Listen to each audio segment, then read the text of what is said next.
அன்பார்ந்த எம்மின மக்களே, உங்கள் அனைவருக்கும் எனது நன்றி கலந்த வணக்கத்தை தெரிவித்துக் கொள்கிறேன்.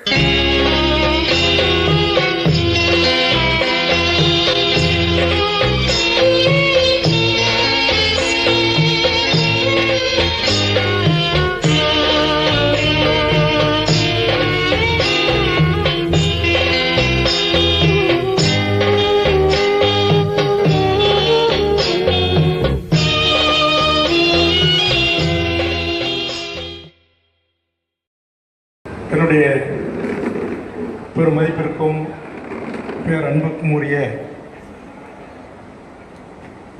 ஐயா தேனிசை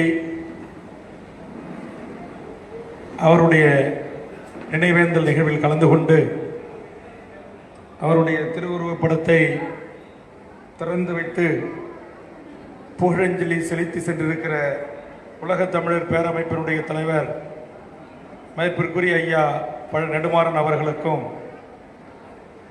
இந்த நிகழ்வில் கலந்து கொண்டு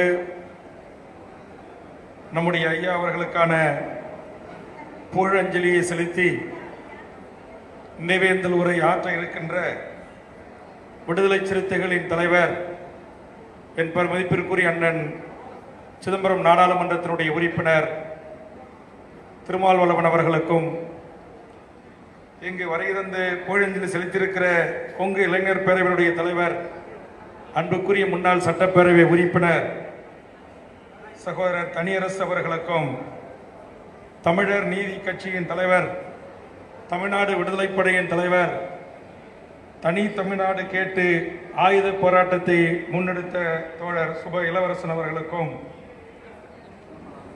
விடுதலை சிறுத்தைகளின் தலைவர் அண்ணன் திருமா அவர்களின் எண்ணங்களை தமிழக சட்டமன்றத்தில் எடுத்து வைத்து நான் இந்த தேர்தலில் போட்டியிடவில்லை, நான் தமிழீழ விடுதலைக்கான குரலாகவும் தமிழீழ மண்ணில் நடந்தேறிய இனப்படுகொலைக்கான குரலாகவும் நான் இருந்த 5 ஆண்டு காலம் எனது குரல் ஒலித்தது. இனி யார் அந்த இடத்தை நிரப்புவார் என்கிற ஒரு மிகப்பெரிய கேள்வி என்னுள் இருந்தது.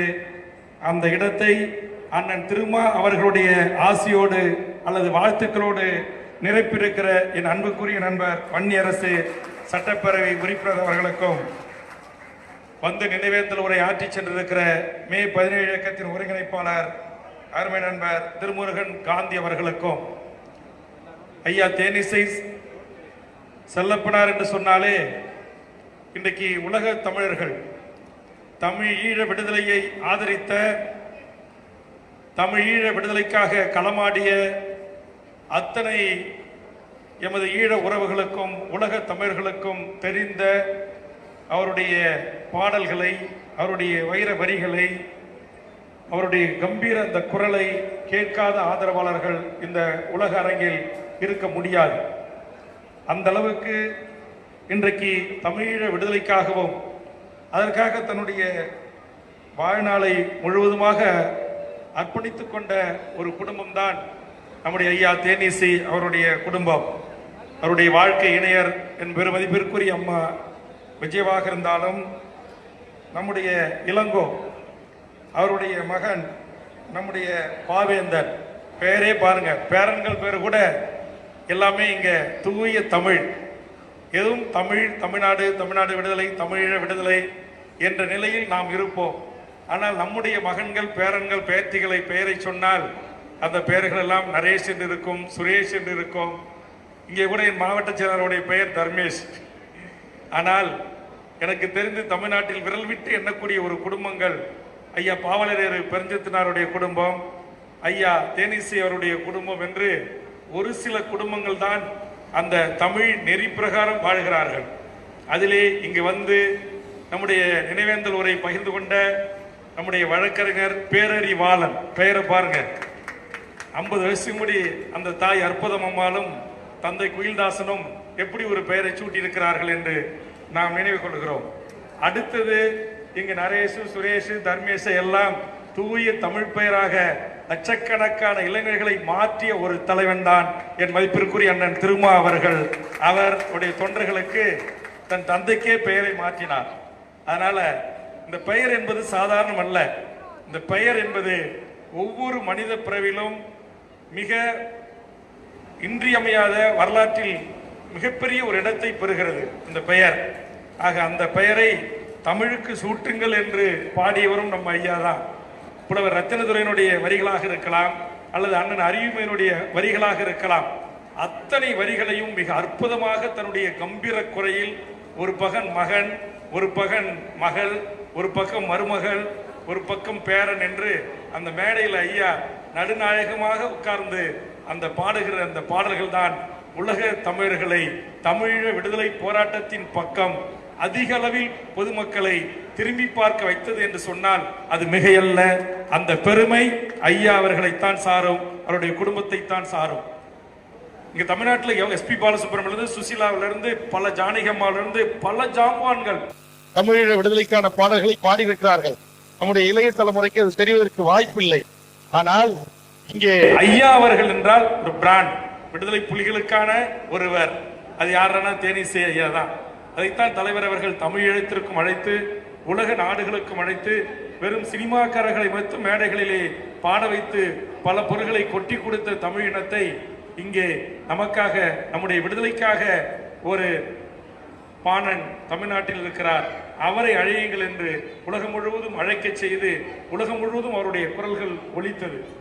அவர் உடல்நிலை பாதிக்கப்பட்டிருந்த சூழலில் சில மாதங்களுக்கு முன்பாக நான் ஐயா அவர்களை தொடர்பு கொண்டு, இளங்கோ அவர்களை தொடர்பு கொண்டு, அம்மா அவர்களை தொடர்பு கொண்டு, உங்களை நான் புதிதாக திறந்திருக்கிற எங்கள் திருவள்ளுவர் இல்லத்திற்கு நீங்கள் வர வேண்டும், உங்களை நான் கௌரவப்படுத்த விரும்புகிறேன் என்று நான் ஐயா அவர்களை அழைத்திருந்தேன். தோழர் தமிழரசன் அவருடைய அந்த நினைவு நாள், புலவர் கலியபெருமாள் அவர்களுக்கான அந்த நூற்றாண்டு நிகழ்வை ஒட்டி நடந்த அந்த நிகழ்ச்சியில் இங்கே பேரறிவாளன் அவர்கள் குறிப்பிட்டது போல் நானெல்லாம் இந்த ஈழ ஆதரவு மீது, இந்த இனத்தின் மீது, அந்த விடுதலை புலிகளின் மீது, அந்த தலைமை மீது எமக்கு ஏற்படுகின்ற அந்த பற்றுறுதிக்கு என்ன காரணம் என்று சொன்னால், அங்கே அந்த ஜூலை 83 கலவரத்திற்கு பிறகு முதலில் நான் கேட்டது களத்தில் கேட்கும் கானங்கள், யாக ராகங்கள். அதற்கு பிறகு நம்முடைய ஐயாவினுடைய கம்பீர குரல்கள், ஒவ்வொரு வரிகளும் இங்கே மாங்கலியும் மரங்குத்தியும், அந்த வரிகள் அப்படியே சாதாரணமா தெரியும். ஆனா அந்த வரிகள்ல அவங்க கூட திரும்ப தடையே இல்லை. ஆனா ஈழத்தமிழர்களாகிய நாங்க நாடு திரும்ப முடியல அப்படின்ற அந்த வரிகளை ஐயா பாடுகின்ற போது அந்த உள்ள அர்த்தத்தை உணர்கின்ற ஒவ்வொரு மானத்தமிழரின் கண்களிலும் நீர் சொரியும். அற்புதமான அவர் கூறிய கம்பீரத்தோடு இளங்கோவும் அவருடைய தங்கையும் மகன் மருமகள் பெயர்த்தி என்று அத்தனை பேரும் குடும்பமாக சென்று பாடினார்கள்.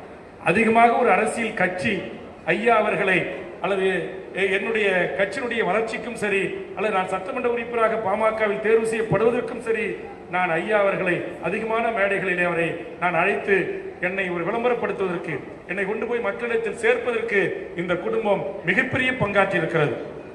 இந்த குடும்பத்தில் இருக்கிற ஒவ்வொரு பெரியக்கா அவங்க தான் எனக்கு பழக்கம் இல்லை. மீதி சாந்தியிலிருந்து, மருமகளிலிருந்து, நம்முடைய தம்பியிலிருந்து, இன்னும் இப்போ வந்திருக்கிற இளைய தலைமுறை வரையிலும் இன்றைக்கு நான் அழைத்த போதெல்லாம் தட்டாமல், அது முள்ளிவாய்க்கால் நிகழ்வாக இருந்தாலும், அது மாவீரர் நாள் நிகழ்வாக இருந்தாலும், என்னுடைய சட்டமன்ற தேர்தலுக்கான பண்ருட்டி தொகுதி முழுவதும் 2001, 2006 தேர்தல்களிலே வந்து பரப்புரைகள், இங்கே மரத்தமிழ் வேகன் வந்தார் அப்படியே உட்காருவாங்க.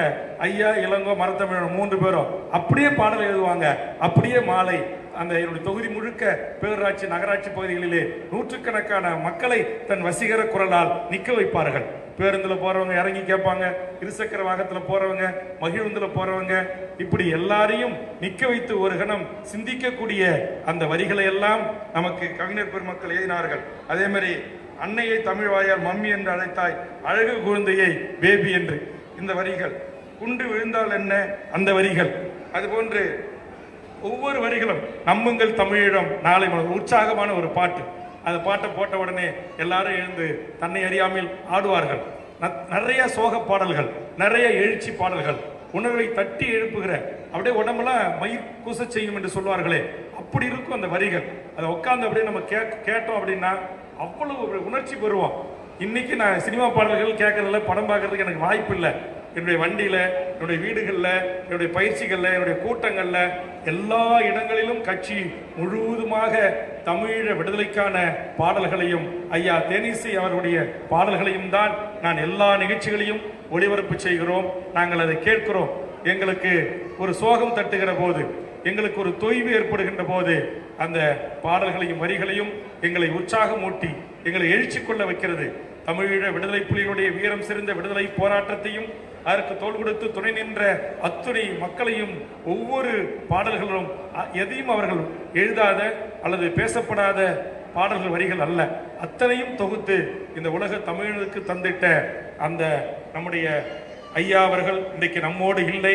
இந்த தமிழ் சமூகம் இது போன்று எந்தவித ஒரு பிரதிபலனும் பார்க்காமல், ஆனால் ஐயா பாடுற அதே பாட்டை சினிமாவிலேருந்து வந்து பாடுறவங்க நாங்கள் கூப்பிட்டு பாட சொன்னோம்னா ஒரு பாட்டுக்கு 1 லட்சம், குறைஞ்சபட்சம் 1.5 லட்சம்.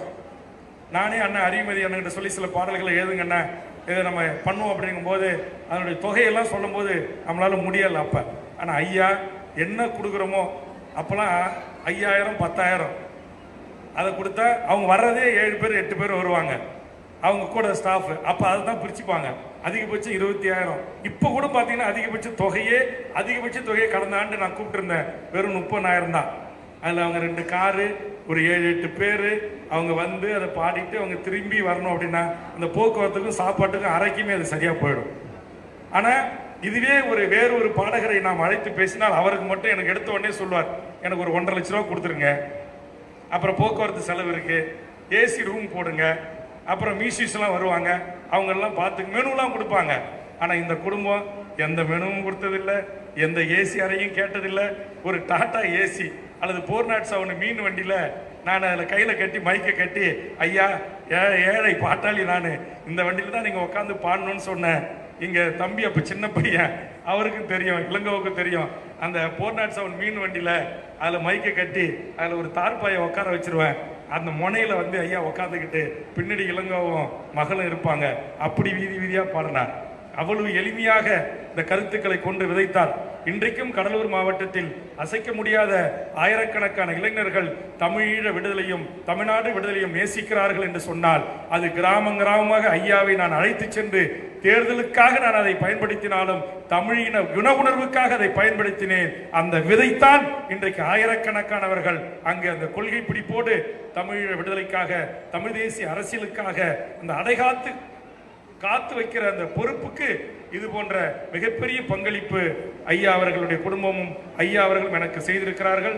அதனால் தனிப்பட்ட முறையிலும் இந்த குடும்பத்திற்கு என்றென்றும் நான் கடமைப்பட்டிருக்கிறேன். இந்த குடும்பத்திலிருந்து உருவாகி வருகின்ற நம்முடைய பாவேந்தன் தொடங்கி அத்துணை பேரப்பிள்ளைகளும் பேத்திகளும் உங்களுடைய எதிர்கால வாழ்வுக்கு இதுபோன்ற இன உணர்வோடு அடுத்த இளைய தலைமுறை வார்த்து எடுப்பதற்கு உங்களுடைய ஐயாவினுடைய வழியில் தமிழீழ தேசிய தலைவரை மானசீகமாக தலைவராக ஏற்றுக்கொண்டு தமிழ்நாட்டிலிருந்து போய் நிறைய பேர் உலக தமிழ்நாடு முழுக்க பாடியிருக்கிறாங்க.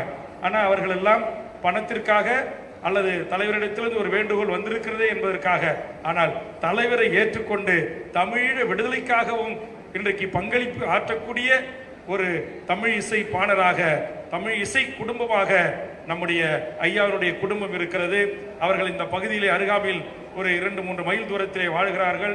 இந்த குடும்பத்திற்கு இந்த பகுதியில் இந்த படப்பையை சுற்றி இருக்கிற இந்த பகுதியில் எந்த நல்லது கெட்டதாக இருந்தாலும் இங்கே லட்சக்கணக்கான அண்ணன் திருமாவின் உயிராய் இருக்கின்ற விடுதலை சிறுத்தைகளும் தமிழக வாடுரிமை கட்சியும் மேடைக்கு வந்திருக்கிற தனியரசு போன்றவர்களும் ஆயுத போராட்டத்தை முன்னெடுத்த தோழர் நம்முடைய இளவரசன் போன்றவர்களும் ஐயா நெடுமாறன் போன்றவர்களை தலைமையாக வைத்து ஏற்றுக்கொண்டிருக்கிற தமிழின உணர்வாளர்களும் நாங்கள் வந்து நிற்போம். இங்கே நாங்கள் வந்து நிற்போம்.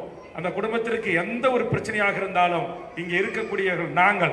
ஏனால் இந்த குடும்பம் இந்த தமிழ் இனத்திற்காக தமிழ் சமூகத்திற்காக அவ்வளவு பெரிய பங்காற்றி இருக்கிறது. இங்கு சபரிராஜனை பற்றி நான் பேசவில்லை. காரணம் அவர் குடும்பத்தின் ஒரு உறுப்பினராக ஆகிவிட்டார். அவருடைய வாழ்க்கை நேரம் சரி, அவருடைய தந்தை அவர்கள் 90கள் பிற்பகுதியில் 90-95 6க்குள்ள நினைக்கிறேன் ஏவிஎம் திருமண மண்டபத்தில் நம்முடைய ஐயா அவர்கள் அந்த ஒரு அமைப்பை தொடங்கினார்கள், தமிழ் சான்றோர் பேரவை. அன்றையிலிருந்து அவரோடும் நான் பயணித்திருக்கிறேன். 89 சென்னையில் இருந்தும் தொடர்ந்து பாவலர் குடும்பத்தோடு பழக்கமாகி சென்னையில் இருக்கிற தமிழ் தேசிய உணர்வாளர்கள் அமைப்பினரோடு தொடர்பில் இருக்கிறேன். அதற்கு மாணவர் காலத்தில் 83 தமிழீழ விடுதலையை ஆதரித்து நான் வாழ்ந்த என்னுடைய புலியூர், என் ஊர் பேரே புலியூர். நான் புலிகளை ஆதரிப்பதற்கும் எனக்கும் இயற்கை ஒரு வழிவகை செய்திருக்கிறார். எனக்கு சின்ன வயசிலே சொல்லுவார்கள், என்னை அப்போதே சொல்லுவார்கள் புலிகள். எங்கள் ஊரிலே வந்து தங்கி அவர்கள் பயிற்சி எடுத்துக் கொண்ட போது என்னை புலியூரில் பிறந்த புலிக்குட்டியே வா என்று அழைப்பார்கள். அந்த அளவுக்கு புலிகளுக்குமான எமக்குமான அந்த தொடர்பு இன்றைக்கு ஐயா அவருடைய அந்த அந்த வரிகள் நீங்க கார்ல போட்டுக்கிட்டு பார்க்கணும், சோகமா இருக்கும்போது கூட அந்த புலிகளுடைய அந்த அர்ப்பணிப்பு, கரும்புலிகளை பற்றி பாடியது, கடற்புலிகளை பற்றி பாடியது, அங்கே ஒவ்வொரு இந்த வரிகளும் அப்படியே கேட்கின்ற போது நம்ம எழுச்சி கொள்ள செய்யும். அந்த நினைவுகளை மீண்டும் கொண்டு வந்து நம் கண் முன்னே நிறுத்தும். அப்படிப்பட்ட அந்த மகத்தான தமிழிசை வாணர் அவர்களுக்கு நான் சார்ந்திருக்கிற தமிழக வாழ்வுரிமை கட்சியின் சார்பாக அவரை இழந்து வாடும் அம்மா விஜய அம்மாவில் தொடங்கி அனைவருக்கும், அவருடைய குடும்பத்து உறவுகள், பேரன் பேத்திகள் உறவுகள், அக்கா தங்கைகள் எல்லாருக்கும் என்னுடைய இந்த நேரத்தில் நான் இரங்கலை நான் பதிவு செய்து நான் சொன்னேன்.